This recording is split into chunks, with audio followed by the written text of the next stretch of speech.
Magandang hapon po mga kababayan, mga kapatid at mga kaibigan, mga kapananampalataya.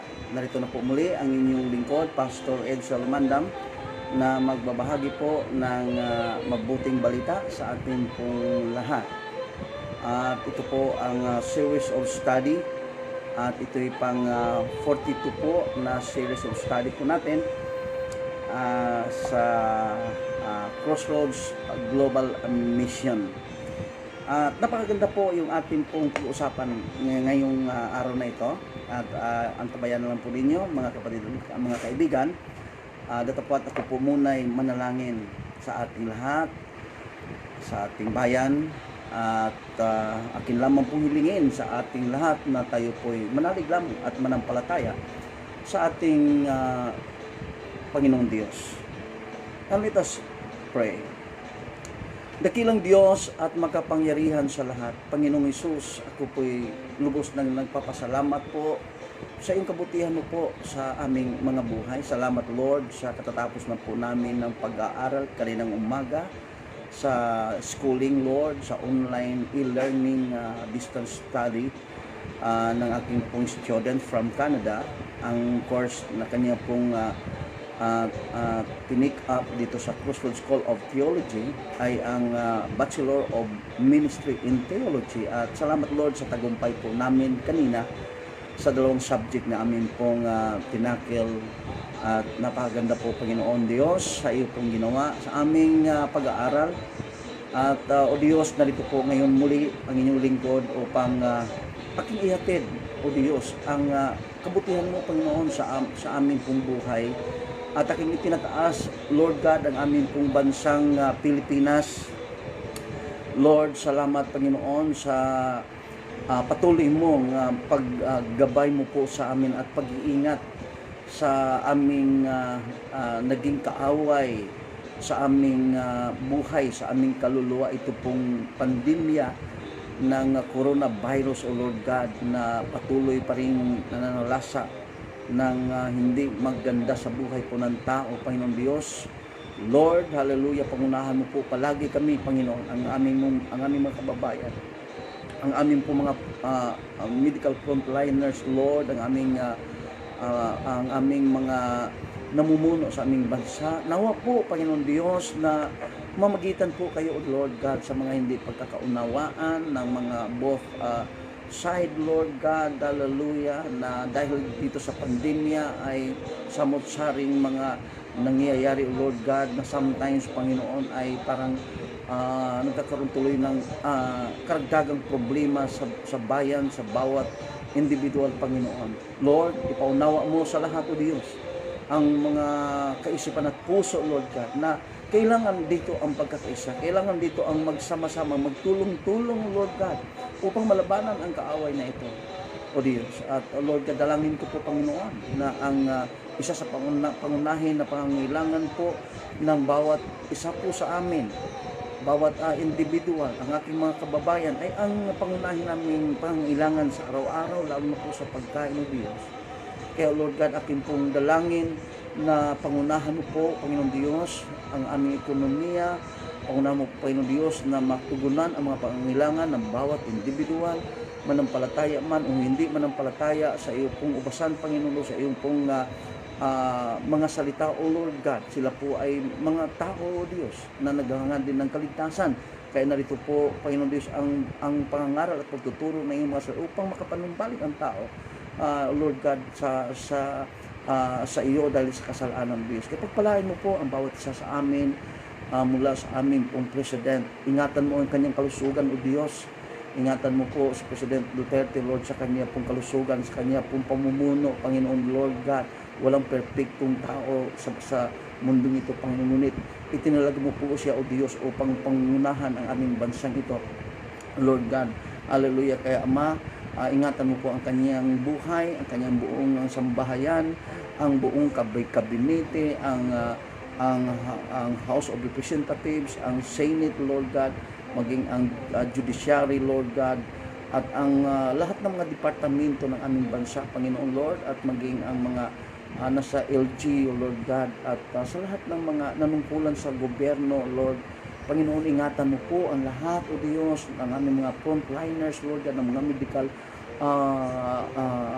mga medical people, O Lord God, na sila po ang umaabaga sa mga problema ng may karamdaman, Lord God, sa mga tao. Kaya, Lord, gabayan mo po sila at pagpalain, Panginoon. At ang bawat individual na sa kanilang mga tahanan, Lord, lalo po itong lockdown pa rin, Panginoon, at sa mga nagtrabaho, ingatan mo ang bawat isa, Panginoon Diyos. Pagpalain mo, Panginoon. Alam ko, mahal mo ang aming bansang Pilipinas, O Diyos. Hallelujah. Kaya, Lord God, nagto po ang iyong mga salita, Panginoon. At ang mga dalangin ko, Lord God, pagpalain mo ito at iligtas mo ang bayan, Panginoon Diyos. Kaya maging ang aming mga kababayan sa ibang bansa, Panginoon, sa kanila pong kalagayan din. Lord, hindi namin alam kung ano po ang kanilang kalagayan din po sa iba't ibang bansa kung naroon ang aming mga kababayan. Ngunit, Lord, walang imposible po sa iyo, Lord God. Saan mang dako ay naroon ka, Panginoon, kapag mayroon pong 2 o 3 na nagkakatipon at sumasamba sa iyo, Panginoon, nariyan ka. Kaya, Lord God, pangunahan mo rin sila. Pagpalain mo po kanilang buhay, ang kanilang pong pamilya. Ingatan mo po, Panginoon Diyos. At higit sa lahat, Panginoon, ang buong daigdig. Lord, ikaw po, Panginoon, ang mamagitan at ngayon, Panginoon. Laban dito po sa pandemya ito, walang imposible po sa iyo, Panginoon, kung aming ilapit sa iyo. At mayroong katapusan po ito, Panginoon. Mayroong pong hangganan, Lord God. Lahat ng bagay may hangganan, Panginoon Diyos. At amin pong dalangin, Lord, na sinawa ay hindi na po ito magtagal pa, Panginoon, na sinasabi po na abutin pa ng ilang taon pa o taon man, Panginoon Diyos. Ngunit, Lord God, nariyan ang iyong kaparaanan, nariyan ang wisdom mo, Panginoon, na binibigay, Panginoon, sa mga tao na karapat dapat para mapag-aralan at para magawa, Panginoon Diyos, ang katugunan, Lord, laban sa pandemyang ito, Panginoon. Kaya, Lord, pagpalain mo po ang aming buhay, ang aming kabuhayan, at maging ang bawat individual, bawat pamilya, Panginoon. Lord God, na magkaroon ng kapanatagan at happy family. At iyon po yung aming pong pag-uusapan ngayong lesson na ito ngayon, Diyos, Lord God. Kaya, Lord, sa mga lahat ng mga may pamilya at sa mga gustong nagbalak na magkaroon ng pamilya sa kanila pong buhay, Lord, pagpalain mo po ang bawat isa sa amin. At lahat ng ito, Diyos, ay akin pong itinagubilin po sa inyo lahat, Lord God, ang amin pong buhay. Ito po ang aking samot dalangin sa pangalan ni Jesus. Amen. Praise God. So, well, mga kapatid at mga kaibigan, tayo na po ay dadako sa aralin na ating pong pag-aaralan sa hapong ito. At sa nasabi ko po kanina, isang magandang aralin o lesson na atin pong pag-aaralan, sapagkat ito'y tungkol po sa family. Sa family. Okay? So, atin lamang pong samahan po ninyo ko, mga kapatid at mga kaibigan. Ito pong ating pag-aaral ngayon. So, yung pong mga may pamilya, no? Yung pong may mga pamilya, baka sa pamagitan po nito ay makatulong po sa inyo. Makatulong po sa inyong pamumuhay bilang pamilya. Kaya ang ating pong paksa, ang ating pamagat ay a happy family. At doon sa happy family, para magkaroon talaga na happy family, ay mayroon pong 4 big secret po yan. Kaya yun din pong mga nagbabalak na mga dalagat, mga binata na gustong magkaroon na ng pamilya, pakinggan lang po ninyo ito at aralin po ninyo, mga kapatid.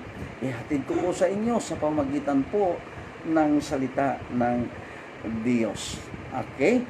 So, dito po sa Book of Ephesians, muna akong kapit.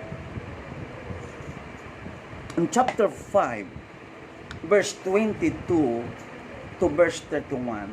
Okay, dito po pinag-uusapan dito po yung tungkol sa family. Sa family. Now, sabi po in verse 22, wives, submit yourselves to your own husbands as you do to the Lord. For the husband is the head of the wife, as Christ is the head of the church, his body, of which he is the Savior.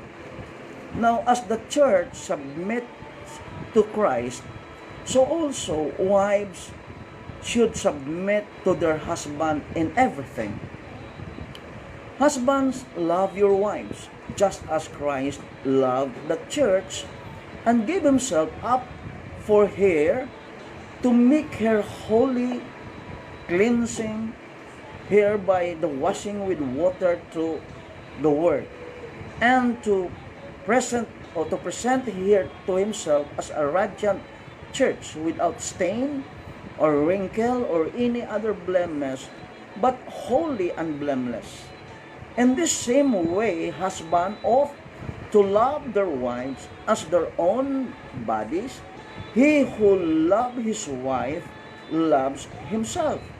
So after all, no one ever hated their own body, but they feed and care for their body just as Christ does the church. For we are members of his body. For this reason, a man will leave his father and mother and be united to his wife, and the two will become one flesh. Then also in chapter 6, in the same book, Ephesians, in verse 1 to 4, children, obey your parents in the Lord, for this is right. Honor your father and mother, which is the first commandments with a promise, so that it may go well with you and that you may enjoy long life on the earth. Fathers, do not exasperate your children. Instead, bring them up in the training and instruction of the Lord. Okay? So, dito po ating pag-uusapan, mga kapatid, ang tungkol sa a happy family. At dito sa happy family, mayroon po akong i-reveal sa inyo ang 4 big secrets to become a happy family. So, yung mga kasalukuyan na pamilya ngayon na naroon po yung pagiging happy family po ninyo, kung ilang taon na po na kayo nagsasama, salamat sa Diyos. Maring isa dito po o dito po sa 4 big secret ay nasumpungan po ninyo o na-apply po ninyo. Pero remember na habang tayo po ay nasa family life, okay? And remember that every now and then ay numaharap tayo ng mga problema at pagsubok.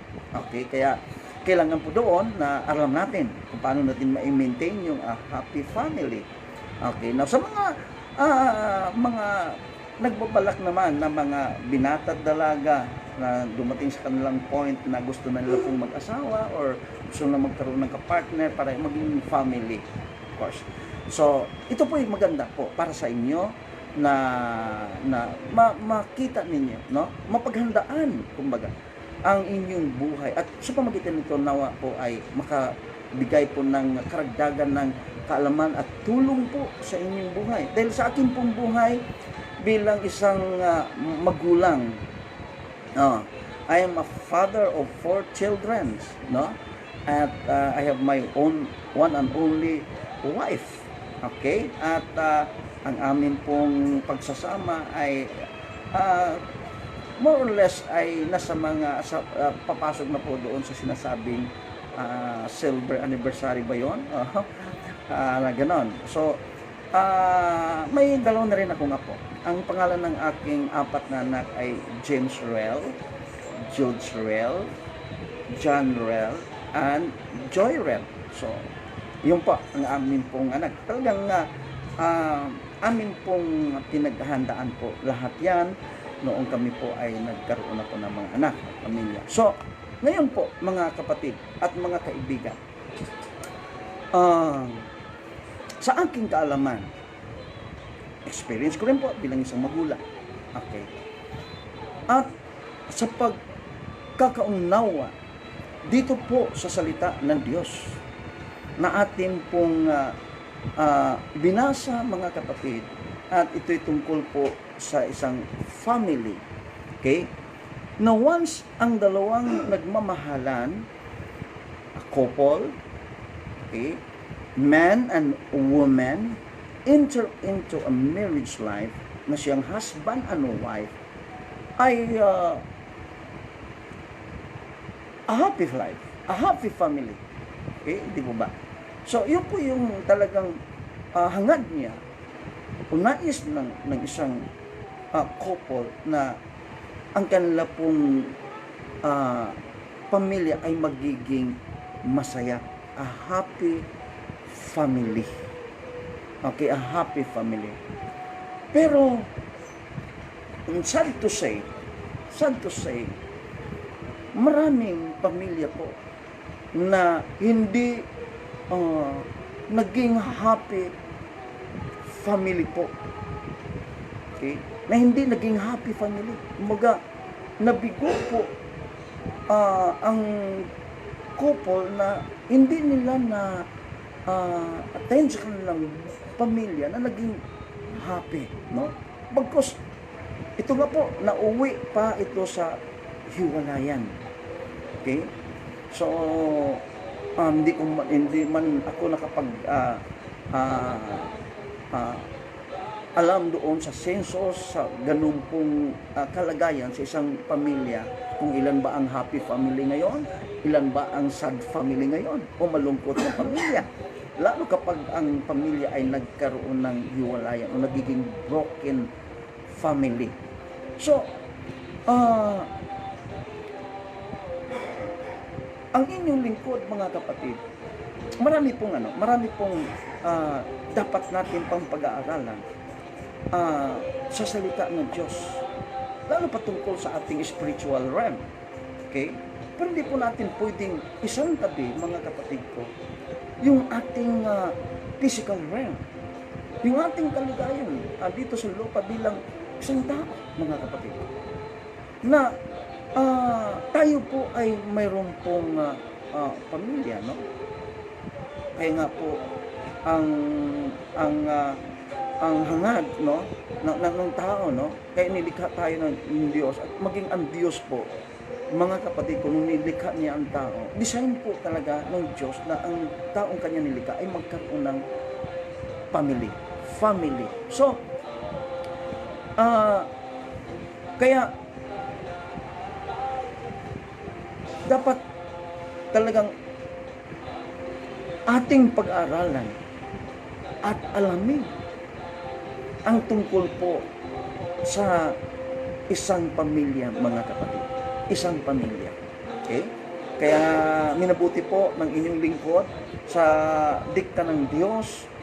Okay? Nanalangin ko sa Panginoon, Lord, ano po ba ang aking nais kong ipangarap, ituturo dito sa live stream broadcast, dahil nasa 42 series of study na po tayo. Marami po kasi topic, mga kapatid ko.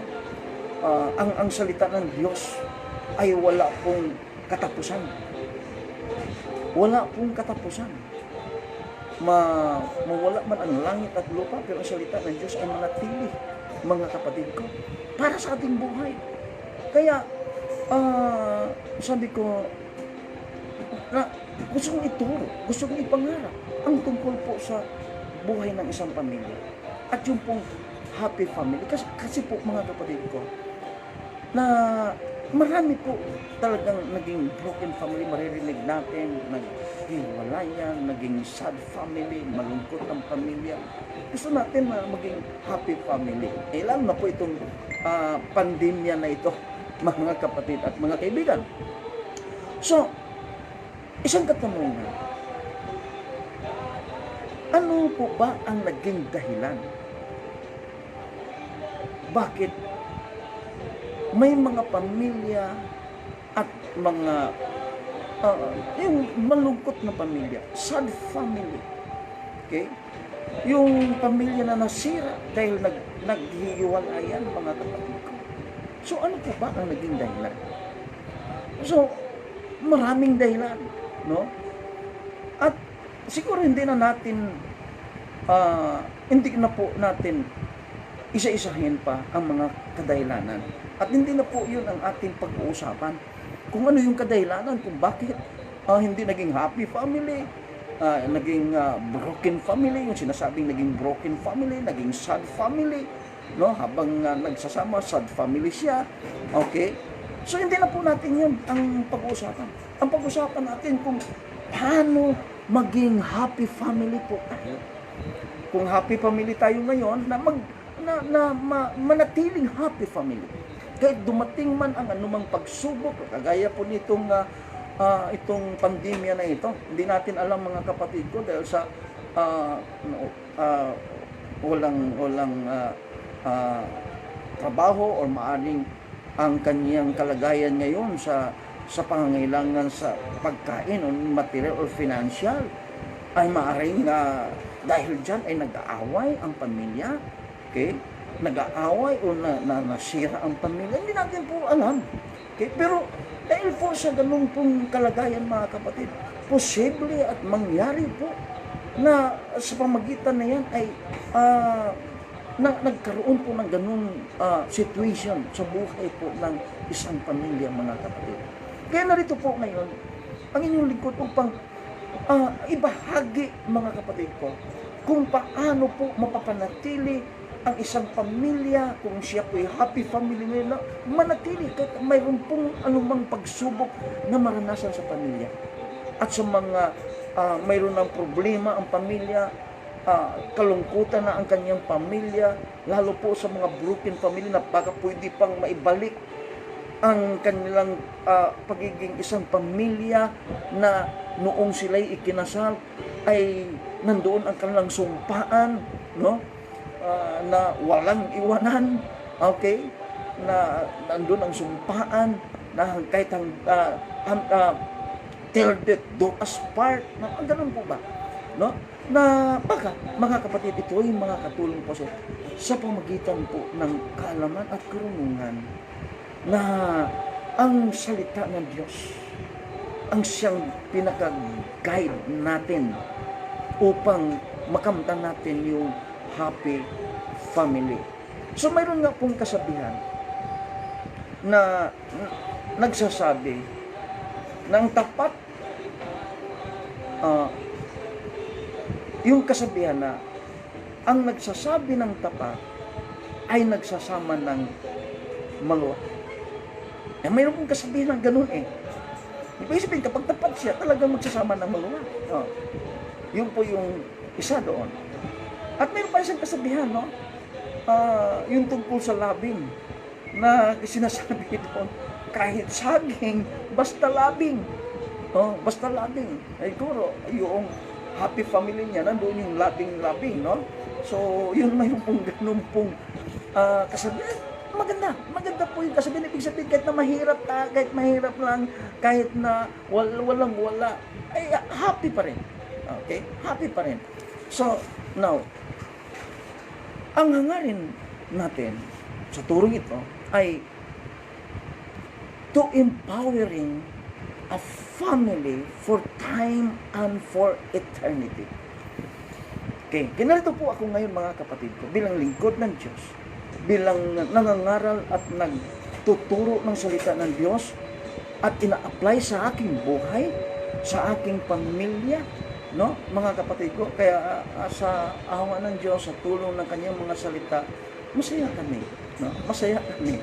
Para lang kami magkakapatid sa aking 4 na anak, kahit na meron na kaming apo, may manugang na ako. Kaya itong lockdown sinama na namin yung aking panganay na may pamilya para isa lang kami. Oo.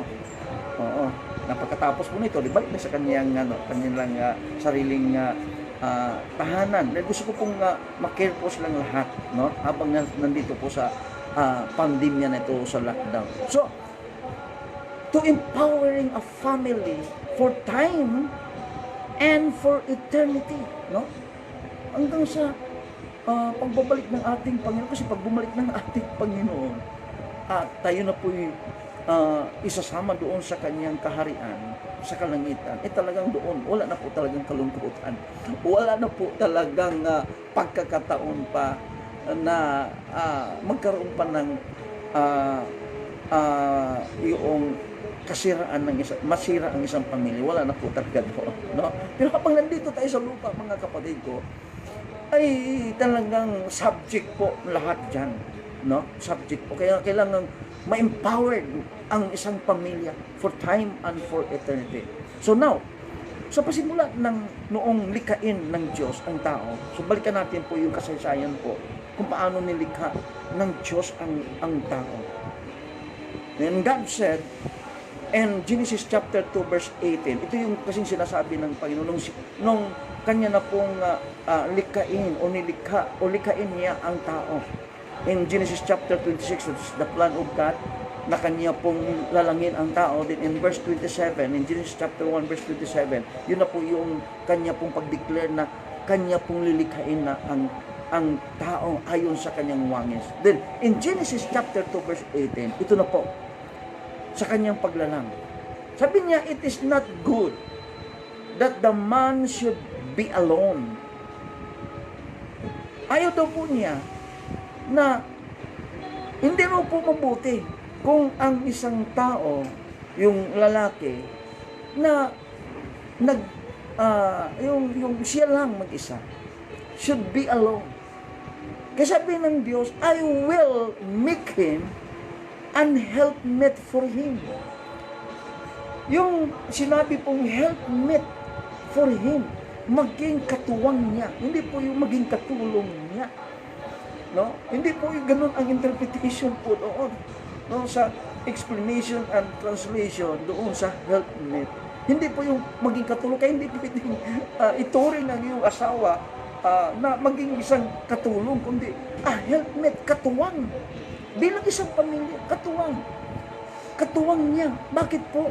Sapagkat in verse 21, nakita kasi ng Panginoon na malungkot ang tao na nag-iisa.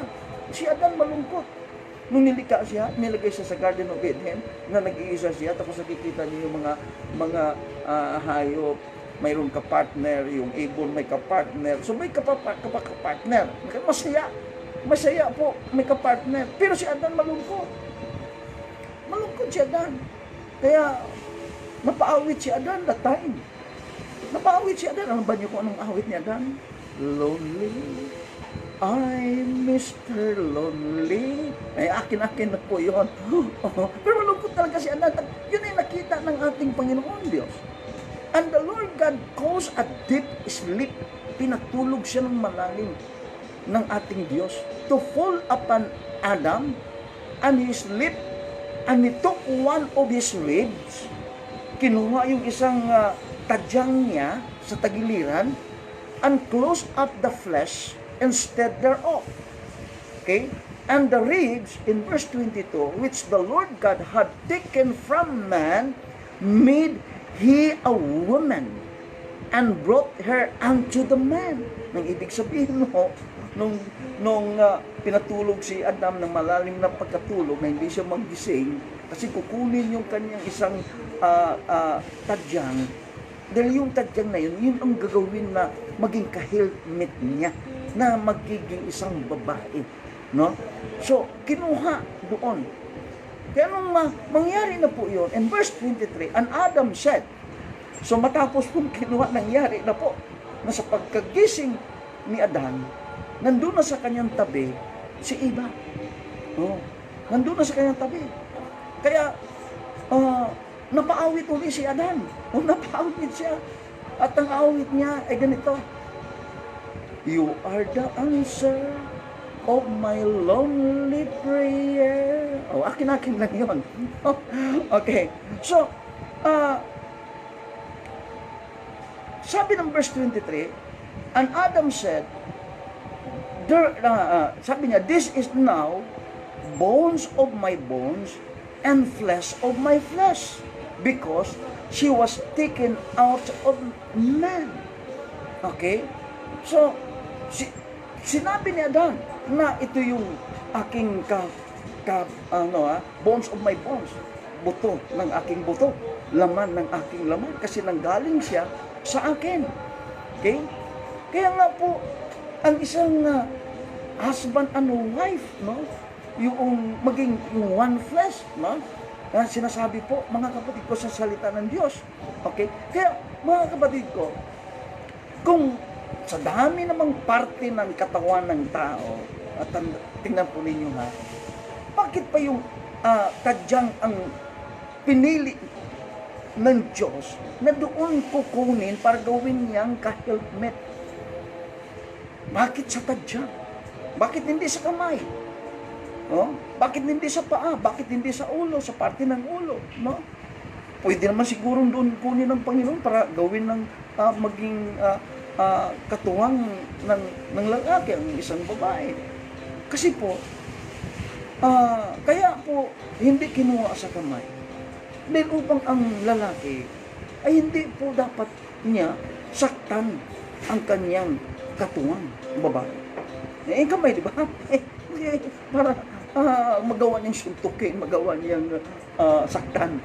Hindi rin kinuha doon sa paa para hindi ibig na kanyang katuwang kanyang sipa-sipain, kanyang tadyakan, no? Kasi yun ang paa eh. Hindi rin sa ulo para hindi rin magdumalaki yung babae sa lalaki. Yun po yun eh.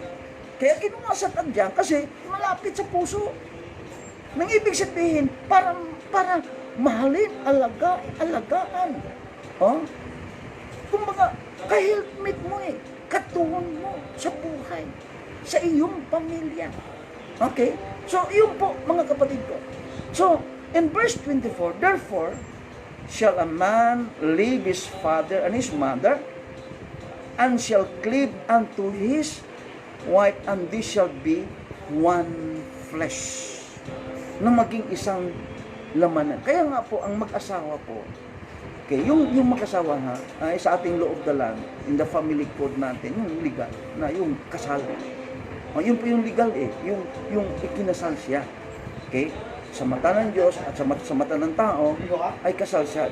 Yung po yun, no, sa ating family code, no? One flesh na po yun. One flesh. Ibig sabihin, yung ka-helpmate mo, ka-flesh mo yun. Di dapat mo mahalin. At kapag yun po ang nasa puso't isip mo, mga kapatid ko, sa iyong damdamin, ay talagang maging happy family ka. Ano man mangyari. Kaya nga po sinasabi po, mga kapatid, sa isang kasalan, kaya ako'y nagkakasal din po, mga kapatid, ilan na po ang aking kinasal, ang aking na-counselan, into that marriage, no? Na sinasabi, dinidig ko doon, till death do us part, di ba? Sa hirap at sa ginhawa. Kaya pinapa-amin pa natin yung boot couple na, ano masabi mo? Na talagang hanggang sa kamatayan, na yun po yun, na magsama sa hirap at ginhawa. Ibig sabihin, dumating man ang mga pagsubok sa buhay, ay kailangang manatili yung kanilang pagmamahala. Okay? So, mayroon ding kasabihan nga, mga kapatid, na sinasabing no man is an island. No man is an island. Ano pong ibig sabihin noon, mga kapatid ko? Ano muna kayo? No man is an island. Okay? Kaya nga po, ayaw ng Diyos na ang tao ay malungkot, mga kapatid. Yung nilikha niya. Kaya binigyan siya ng kasama. Parang sa isang isla, nag-iisa ka lang doon. Malungkot ka talaga, nag-iisa ka lang eh. Wala kang kausap, wala kang yung ibig sabihin na no man is an island. Kailangan mo talagang meron kang kasama, meron kang kapartner. Okay? Sa buhay po, no? Hindi dapat na na-isolate ka sa sarili mo, no? Okay. So, every home, tahanan, need helps. Hindi ibig sabihin, mga kapatid ko, na kukuha ka ng katulong o kukuha ka ng housemaid mo or ano man. Hindi pong ibig yung sabihin. Ibig sabihin po, the husband and wife ay dapat nagtutulungan. Okay? Every home need helps. Okay? So, ito'y patungkol po sa mag-asawa, mga kapatid. Tungkol sa mag-asawa, dapat po yun, na nagtutulungan, mga kapatid. Huwag mong pabayaan yung asawa mo. Kung noon, sa kaugalian noon, kapag ang babae ay housewife, no? Pag nasa tahanan, talagang lahat siya na lang gagawa lahat doon, paglalaba, magluluto, o siya lahat ng ganon. Kasi nga ang lalaki nga, siya yung naghanap buhay, mga ganon. Noong ano yung kaugalian noon. Pero ngayon, mga kapatid ko, dapat, hindi, dapat ganon ang kaugalian, di ba? Dapat hindi, nagtutulungan. Kung anong kaya mong gawin para maging magaan. Kasi once pag nagkasakit yan, halimbawa sa aking may bahay, hindi na ako mag-example pa sa iba, kundi sa aking pamilya, sa aking asawa. O kahit na pastor ako, o kahit na ito na po yung aking kalagayan, hindi ko pinapabayaan. Kapag nakikita ko siya, ang misis ko pa naman pag naglaba, pag talagang maglaba yun, gusto lahat ng mga nakikita niyang pwedeng laban na lahat eh. Parang one time ganon. Doon po, pagkatapos ng maglaba yun, wala na, may nararamdaman na. Sino na naman ang magiging problema? Di ako. Kaya hindi ko pinabayaan. At naroon ako, tutulong sa paglaba. Pagkus, mayroong pagkakataon na, hindi ko na siyang palaba, ako na lang maglaba. Kasi nakikita ko rin sa aking magulang noon. Yung aking magulang teacher, may maraming anak. Pero hindi niya pinababayaan yung mama ko. Kasi ang babae madaling magkasakit. Mahina ang kanyang katawan. Di ba? Mahina ang babae kaysa lalaki. So, ibig sabihin mga kapatid ko, every home needs help. Nagtutulungan dapat ang mag-asawa. Alisin na natin yung ego na lalaki ako nakabuhay, hindi ito nang gawin ko, ganun. Maganda naman po yun, pero mas maganda kung nagtutulungan. Pangalawa, every family needs help. Every home.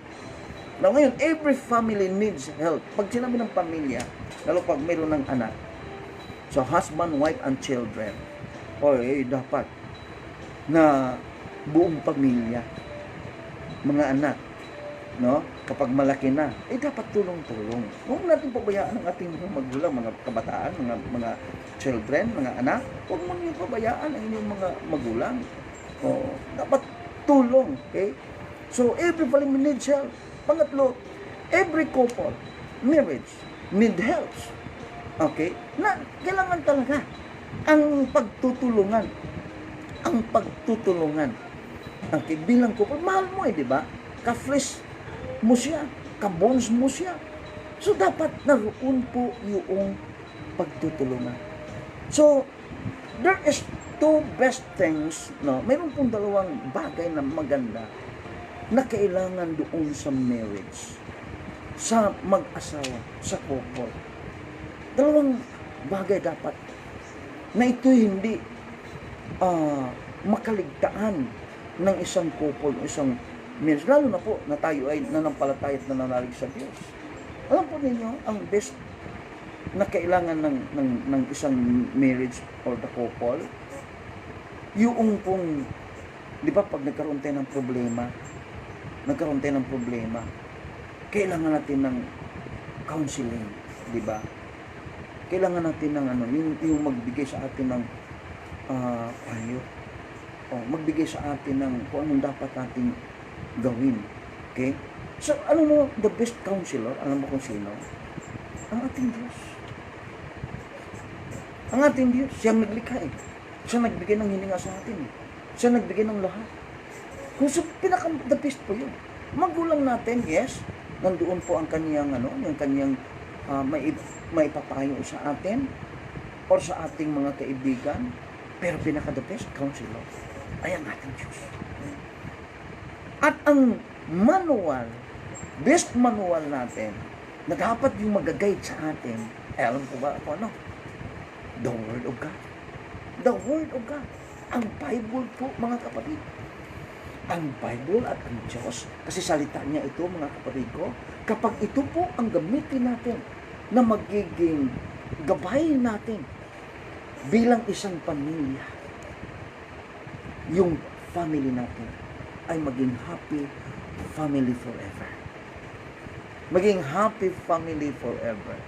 So, for the happy family, ito po, yung binanggit ko po sa inyo kanina, mayroon pong 4 big secrets of a happy family.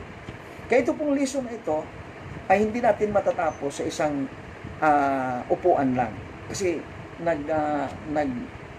bigay lang po tayo ng 1 hour, minsan lumalampas po talaga pag nagkasarapan sa pagturo, mga kapatid, ay minsan mabuti ng 1 hour and 30 minutes. Kaya pagpasensyahan po ninyo, no? Sana po yung inyo pong pag-watch, ng inyong pag-view, ay talagang tapusin ninyo. Kung maaari, bigyan mo ng time. Kahit na ganito ang way of teaching ko sa inyo, amen. Ganito ang akin pong kaparaanan sa pagtuturo. Ay pagpasensyahan po ninyo kung hindi man ninyo magustuhan, maging boses po. Basta pakinggan lang po yung anumang naririnig natin kasi ito mula sa puso. Okay? Mula sa puso. Ang aking hangarin po, mga kapatid, bilang isang bilang lingkod ng Diyos, bilang isang mensahero ng salitang Diyos, gusto ko po na matupad din po yung nais ng Diyos ng kanyang nilikha ay maging happy family. Siya po yung may may design. Yung family, design po ng Diyos yun, mga kapatid ko. Kaya yun ang Panginoon na ang pamilya po na kanyang dinesign ay hindi po i-apply ng mabuti sa isang couple or marriage. Malungkot po ang Diyos diyan kapag hindi po happy ang family. Kaya, pero sa mga bagay na yan, kailangan po natin ng understanding. Kailangan natin ng knowledge. Kailangan natin higit sa lahat ang wisdom. Ang wisdom. Kaya nga po, sinasabi po mga kapatid ko ni King Solomon, no? Ni King Solomon, in Proverbs chapter 4, siya po yung ginamit ng Diyos upang ibigay ang wisdom. Okay? Na sinasabi po mga kapatid in verse 5, Proverbs chapter 4 verse 5, get the wisdom, get understanding, forget it not, neither decline from the words of my mouth. Then in verse 7, wisdom is the principal things, therefore get wisdom with all thy getting, get understanding. Kasi yung wisdom po ay from God. Ang sa atin knowledge. Magkaroon na naman din po na tayo ng knowledge kung tayo po ay nag-aaral o nakikinig tayo sa ipinangaral at itinuturo. Lalo na po pagtungkol po sa buhay. Pagtungkol po sa family, no? Okay? Iyan po ay nakabase po in the Word of God. Buhay po natin yun Buhay po. Diba? Kahit sa pamilya natin, ayaw natin na ang pamilya natin ay masira, mga kapatid. Okay? Nandoon na ang iyong pagsisikap. Okay? Nandoon na ang iyong pag-e-invest doon sa iyong pamilya. Tapos at the end of the day, mawawala. At the end of the day, ay napunta sa iba. At the end of the day, mga kapatid, na iyong ininvest sa buhay mo, sa pamilya mo ay mabaliwala lahat. So, huwag natin payagan. And we need understanding and wisdom from God. Wisdom from God, mga kapatid. Wisdom from God. So, mayroon pong 4 big secrets. Yan. Na maging happy family. Na manatiling happy family hanggang kamatayan lang ang makapag ihiwalay. Yun ang sinasabi po, mga kapatid. Kamatayan lang. Pero sa mga mananampalataya, according to the Word of God, na kapag tayo po'y nakasama sa ating Panginoong Hesukristo, doon sa kanyang kaharian, pagdating na po kasi doon sa kalangitan, hindi na po kasi tayo magtuturingan ng anak, ng asawa o husband. Hindi na po tayo magtuturingan ng ganyan. Ang pagtuturingan natin ay magkakapatid. Kaya kung mas mga mananampalataya, ang tawagan niya ay brothers and sisters. In the church, pagdating sa spiritual aspects, no? Ang tawagan brother and sister. Yung mga anak ko, kapag nasa church kami, tinatawag ko silang brother. Aking asawa, tinatawag ko niya sister. Siya naman, husband, brother. Ganun po. Pag sa spiritual aspects, no? Pero bilang ama, simple tatawagin kang tatay. Of course, yung asawa ko, may wife. No? Okay. So, ganun po siya mga kapatid ko. Itong 4 big secret sa isang happy family. Number 1, itong number 1 secret, ito lang po yung ating mapag-aralan ngayon. Okay, meron pa po tayong 30 minutes mga kapatid. Pero the rest, kukontinuous natin. Kaya part 1 po tayo ngayon. Okay? So subaybayan po ninyo. So dito po, in number 1, 4 big secret, love myself. Ulitin ko, love myself. Ibigin mo yung iyong sarili. Love myself. Okay? I love myself. Yan. Pangalawa po, sa big secret na yan, love my partner. Kung husband ka ngayon na nakikinig, your wife. That's your partner. Kung wife ka nakikinig ngayon, or babae ka nakikinig ngayon, your partner. So love, kung ako, love my partner better than myself. Okay? Better than myself. Kung una, love myself. Pangalawa, love my partner better than myself. Higit pa sa akin. No?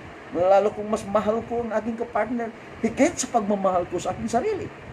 Yung una nga, mahal ko aking sarili. Nung nagka-partner ako, ay mas mahal ko ang aking partner kaysa aking sarili. Love my partner better than myself. At dahil may partner na, nagkaroon ka na ng pamilya, karoon ka na ng anak. Okay? Karoon ka ng anak. Then, ang pangatlo po, love my children as part of myself. Nakabahagi po sa aking sarili. Love my children as part of myself. At ang pang-apat, na big secret, ay ito po. Love God best of all. Love, mahalin mo ang Diyos na siyang pinaka-the best sa lahat. Okay? Na pinaka-the best sa lahat. So, ulitin ko po yung 4 na big secret for a happy family. Love myself. Number 2, love my partner better than myself. Number 3, love my children as part of myself. Then number 2, love God best of all. Ay, matitiyak ko po sa inyo mga kapatid ko na magiging happy family forever ang iyong pamilya. Okay? Tutok lang po mga kapatid ko. So dito tayo sa una, love myself. Okay. Mayroon pong secret, the secret one. Itong love myself. Sabi po ng Matthew chapter 22 verse 39. Kasi wala pong iba po talagang nagsasabi, mga kapatid, tungkol po sa mga bagay na kundi ang Diyos. Eh siya po yung may utang niyan eh. Tungkol sa pamilya, siya po, hindi man naman tayo eh. Yun ang Diyos. Ang Diyos, mga kapatid ko. Sabi po niya, in Matthew chapter 22 verse 39, you shall love your neighbor as yourself. Ito yung the second greatest commandments of God. The second commandment of God. To love your neighbor as you love yourself. Okay? Now, ang tanong ko, sino po ba ang pinaka neighbor mo na dapat mo mahalin? Okay? Na dapat mo mahalin. To love myself. Okay? So, ang pinaka-neighbor mo talaga, yung partner mo, yung asawa mo, yun ang neighbor mo talaga. Pag nagkasakit ka, sinong unang mong tatawagin kapag may kapartner ka, may asawa? Kapitbahay mo ba? Kamag-anak mo ba? Hindi. Yung katabi mo. Yung kasama mo. Malungkot lang kung hindi na kayo nagtatabi. Meron ganun na situation, hindi na nagtatabi, mag-asawa na sa iyong pamilya, pero pagdating na, hindi na nagtatabi. Bakit ganun? No? Hindi ko alam. Kasi kami po, basta tabi ko talaga ang wife ko. No? Kahit pa sometimes amoy siyang yung alcohol kasi or yung haplas kasi hinahaplas sa pag nangangamoy yung haplas hindi katabi ko siya. So mayroon pong sinasabi ang Book of Acts chapter 3 verse 6 doon sa phrase na yon ng scripture sa Acts chapter 3 verse 6. Sinasabi po doon, I can only give what I have. I can only give what I have. Ang akin lang maibigay kung anong mayroon sa akin. Sa Book of Acts chapter 3 verse 6, ito'y patungkol doon kay Pedro at kay John na mayroon pong doon sila sa beautiful gate, isang alumpo doon na humingi ng limos. At ang sabi doon ni Pedro at ni John, I can only give what I have. I can only give what I have. So, dito po, gagawin po natin isang principle, itong 3 by 6. Kasi Acts chapter 3 verse 6 So, 3 by 6 principles. Yung sinasabi niya, I can only give what I have. So, dito po sa 3 by 6 principle, if I have only 3, I can't give 6. Kung mayroon akong 3, hindi ko maibigay ang 6. Ito yung 3 by 6 principle. But, if I have 6, I can give 3. If I have 6, I can give 3. If, doon na tayo sa pag-ibig, to love myself. If I don't love myself, I can't love you. If I don't love myself, I can't love you. Hindi kita pwedeng mahalin kung hindi ko mahal ang aking sarili. But if I love myself, I can love you. Nakuha yung point, mga kapatid? Kung mayroon akong 3, hindi ko maibibigay yung 6. Pero kung mayroon akong 6, siguro na maibigay ko 3. Kaya nga, kung wala akong pag-ibig sa aking sarili, hindi ko maibigay ang pag-ibig sa aking partner. Pero kung ako ay may pag-ibig sa sarili ko, maibigay ko talaga ang pag-ibig ko sa aking partner. So, to love myself first. So, magmahal mo sarili mo, mamahalin mo yung partner mo. Pag hindi mo na minahal yung partner mo, hindi mo na mahal yung sarili mo. So, there is an essential questions dito nga po sa to love myself, sa sarili natin. At ito yung tinatawag na self-esteem. Yung self-esteem, yung pagpapahalaga. Self-esteem, pagpapahalaga. Doon po, mga kapatid, kung bakit nangyayari na, bakit hindi mo na siya minahal, mahal mo yung sarili mo.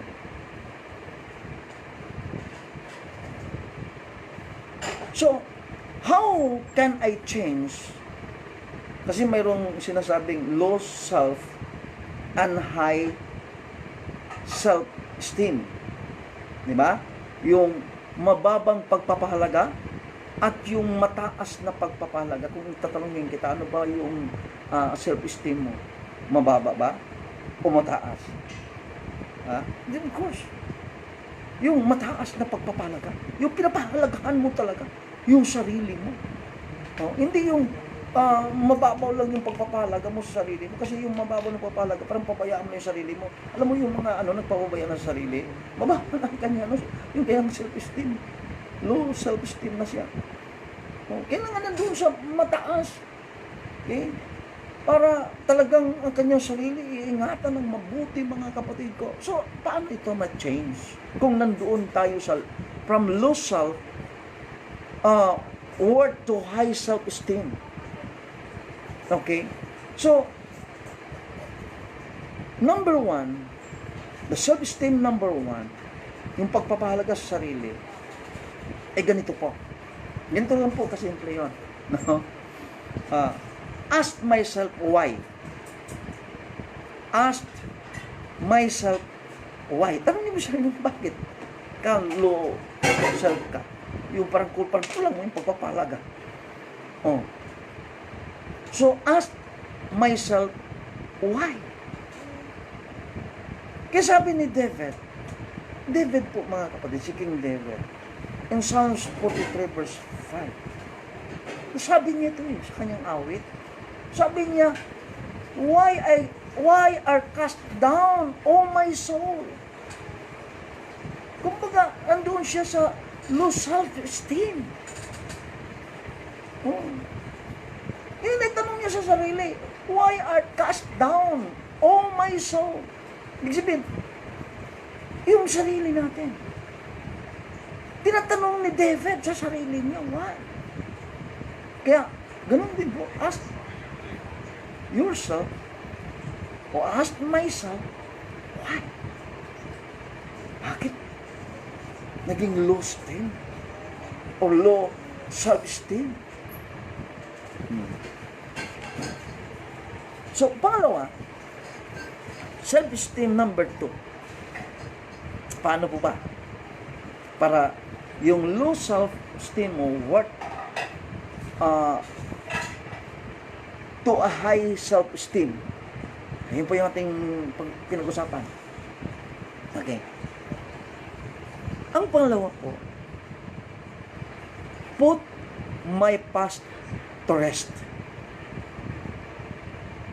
Put my past to rest. Yung mga nakaraan. Huwag mo nang alalahanin pa. Kasi nagpapa-low self-esteem po siya. Yan yung sinasabi ni Apostol Pablo. Forgetting those things which are behind and reaching forward to those things which are ahead. I press toward the goal. In Philippians chapter 3 verse 13 to 14. Kung nandoon tayo sa low self-esteem, okay, para maging worth ito to high self-esteem, yung mga nakalipas ng ating buhay. Forgetting those things which are behind. Kaya put my past to rest. Sabihin mo sa iyong sarili, put my past to rest. Kasi hindi ka talaga makakausap. Hindi ka talaga makaka-move forward kapag binabalik-balikan mo. Lalo niyo yung sa karakter ng isang babae, talagang experience ko sa aking wife. Sa aking wife na lang po, mga kapatid ko. Ang babae, iniipon niya. Nag-iipon ng sama ng loob. Iniipon yan, hindi kikibo yan. Pero iniipon, pero pag naka-point na yan, naku, sasabog yun. Ipaparating sa lahat ng mga naging kakulangan mo sa kanya. Ganun po ganun po ang babae sa aking wife, ganun hindi ka, nagkamali ka o mayroon kang nagkulang sa kanya. Hindi kanya sasawin, hindi kanya pagsabihan, hindi kanya, tahimik lang siya, pero pag napuno na, sasabihin niya yun sa'yo. Nung nagbarko ako, mga kapatid, during my seaman's life, kahit nagkaroon ako ng one time na sa pagpapasto na ako at karoon ako ng pagkakataon na baka sakay muli sa barko for a good reasons, no? Pero nagpapastor ako. Nagtataka kasi sa panahon namin noon way back 1990, I think 93, 94, 93 ata yun, no? Na ang misis ko nung panahon na yun ay hindi pa uso yung cellphone. Kasi nagkauso ang cellphone. Ano na 1995, 96, mga ganun eh. During that time, in my seaman's life na yun, may asawa na ako. Kasi nag-start ako ng pagbabarko 1983. Binata ako noon. So, noong 93 may asawa na ako, itong misis ko. Alam mo, kasi sulat lang, napapansin ko, bakit ako lang ang hindi nakakatanggap ng sulat sa barko? Nagtataka ako nung umalis naman ako, wala namang hinanain tong partner ko. Tapos sa pamagitan na yun, hindi ako sinulatan sa loob ng isang buwan. Wala talagang sulat na dumarating sa akin. Kaya nalungkot ako talaga. Bakit kaya? Ano kaya naging problema? Naman kung umalis ako, wala namang problema. Yung pala, iniipon niya yung problema, yung mga kakulangan ko noon. Kasi minsan, nagsisilos na ang misis ko. Then in the ministry, nakapokus ako doon sa ministry, sa pangangalagat ng mga kaluluwa. May part na nakakaligtaan ko ang misis. Parang ang naging priority ko tuloy yung church at nakalimutan ko ang aking responsibility sa kanya. Bilang wife, bilang husband, sa kanya. Dinamdam pala niya yun. Wala naman kong intensyon na ganun. Kasi nga, bilang pastor, mali nga po pagkapag napabayaan ng pamilya mo, tapos nandun ka lang doon sa church, no? Pangunahin mo talagang pangangalagaan ang iyong family before anything else. Before anything else, family mo. Kaya noong sumulat na siya, yun. Kasi tinatanong ko, ako ang sulat ng sulat sa kanya. Nung sumulat na siya, yun. Sinabi niya sa akin kung bakit hindi niya po sinusulatan. Yung past. Kaya, self-esteem number 2, put my past to rest. Okay? Na pangatlo, bilisan natin ng kaunti. Self-esteem number 3. Recognize that I am unique. Recognize. Sabihin mo na, unique ako. Huwag mo na i-compare pa sa iba, sarili mo. Unique. Kahit pa nagkaedad ka na, kahit tumanda na tayo, you are unique. So, i-recognize mo that I am unique. You are unique. Okay? Sabi ng Psalms 139, verse 14, I will praise you for I am fearfully and wonderfully made. Wonderfully made. Sabi ni David, pupurihin kita sapagkat ako'y naging matakotin at ako'y nilikha mo ng maganda. Wonderfully made. Ginawa mo ako, nilikha mo ako.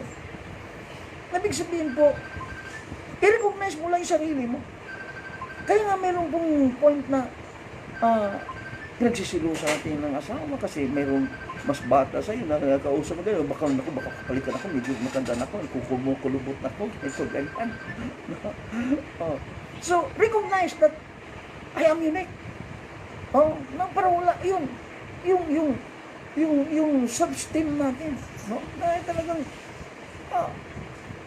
hindi gagawin na ang ating partner ay manatili po kapag hindi naman yan gagawa ng kapag nandoon po yung tiwala mo sa sarili, no? Recognize mo lang, kasi nilika tayo, unique tayo, nilika ng Diyos. You can say to yourself that of the billions of people on this planet, I am unique.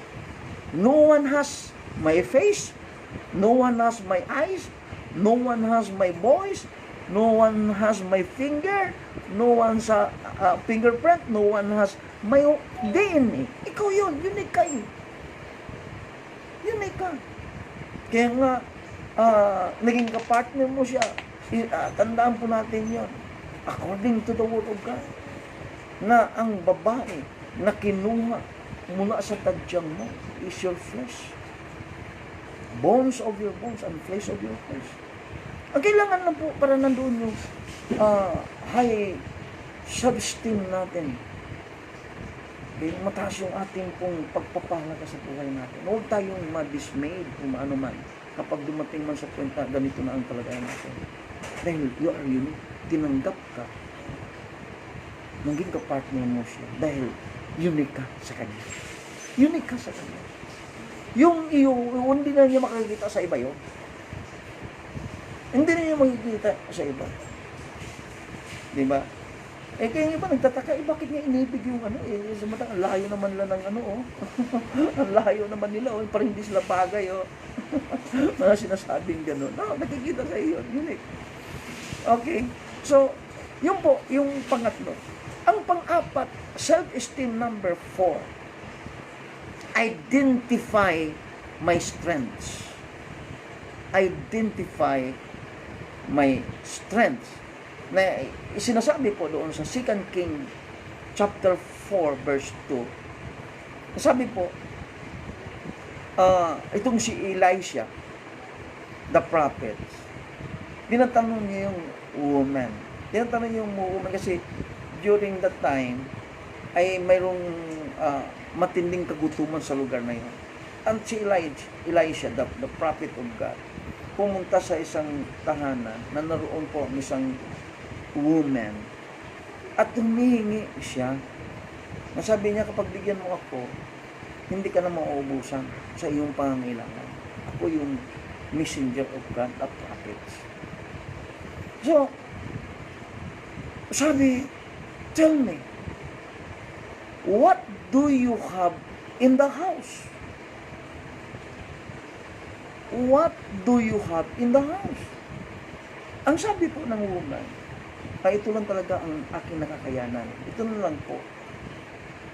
Pot of oil. Pot of oil. Ibig sabihin mo,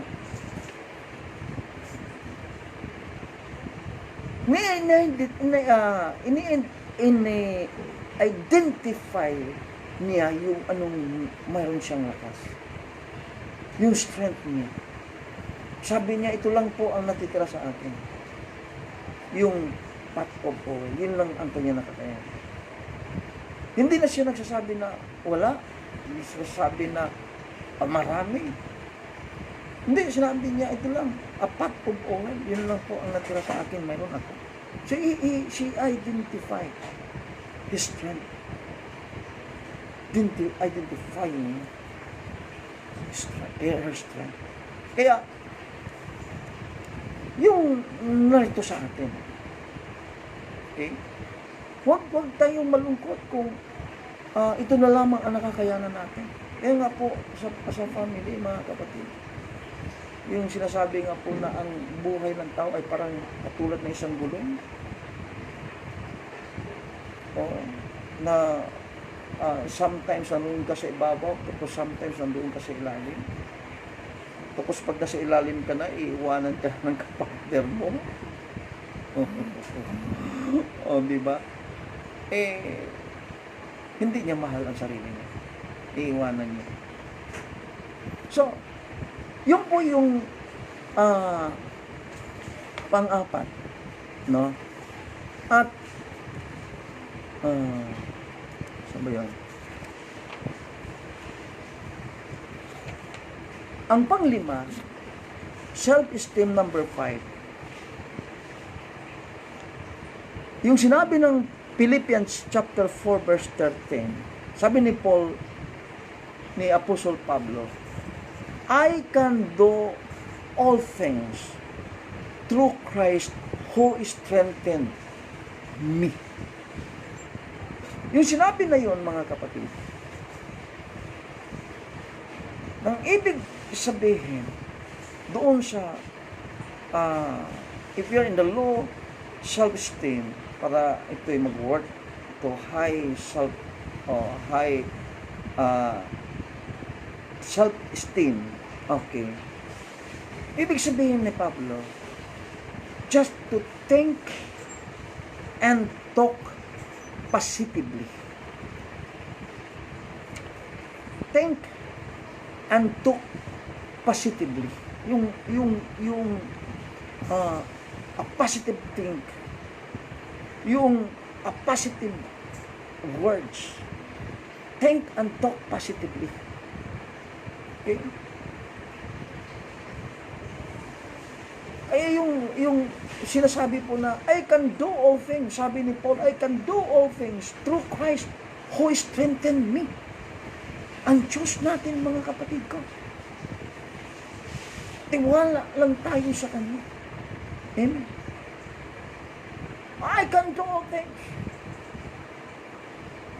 Para tumaas ang ating self-esteem. Think and talk positively. Think and talk positively. And the last but not the least, self-esteem number 6. Yun naman pong sinasabi ni Jeremiah in chapter 31 verse 3. Na sinasabi doon, yes, I have loved you with an everlasting love. Nang ibig sabihin, remember that God loves me. Remember that God loves me. Kaya sa sarili natin po, kailangan po na alalahanin mo na mahal ka ng Diyos. Ulitin ko po mga kapatid ko, before we close our lesson for today, doon sa self-esteem.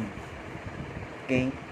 Doon sa self-esteem. Ito po kasi ang ito po yung mga reasons, no? Na isang dahilan sa isang tao, sa pamilya, mga kapatid, husband and wife, kapag naroon na siya sa low self-esteem dahil sa mga naranasan niya doon sa kanyang pamilya, kailangan po maging high self-esteem po siya. Okay?